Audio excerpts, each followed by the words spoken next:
কুসুম গ্রামে পুলিশ ফাঁড়ি জমি পরিদর্শনে কালনার মহকুমা শাসক।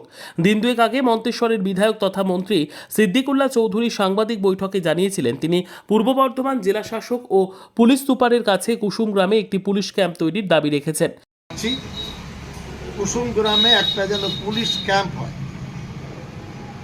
এই পুলিশ ক্যাম্প মানুষকে আরো সহজ সরল করে দেবে।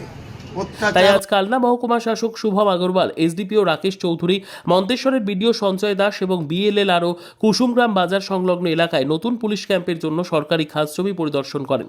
বিডিও সঞ্জয় দাস বলেন, কুসুমগ্রাম কিষাণ মান্ডির পাশেই সরকারি খাস জমিগুলি দেখা হয়েছে। পাশাপাশি কুসুমগ্রাম বাজারে জেলা পরিষদের মার্কেট কমপ্লেক্সও পরিদর্শন করা হয়েছে।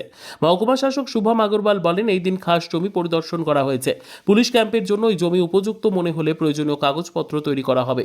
জেলা পরিষদের মার্কেট কমপ্লেক্স নিয়ে তিনি জানান, ওখানে প্রয়োজনীয় ঘর পাওয়া যাবে কিনা তা নিয়ে জেলা পরিষদ সিদ্ধান্ত নেবে বলে তিনি জানান। মন্তেশ্বরের বিডিও সঞ্জয় দাস আমাদের কি জানালেন দেখুন। মন্তেশ্বর থেকে জ্যোতির্ময় মণ্ডলের রিপোর্ট, সুন্দর বাংলা নিউজ। মহকুমা শাসক কালনা এবং এসডিপিও সাহেব কালনা, ওনারা মন্তেশ্বর ব্লকের ওই আমাদের কুসুম গ্রামের আমাদের যে ইসে আছে কিষাণ মান্ডি, তার সামনে একটা জায়গা আছে ওই পুলিশ ফাঁড়ি তৈরি করার, সেই জায়গাটা পরিদর্শনে এসেছিলেন।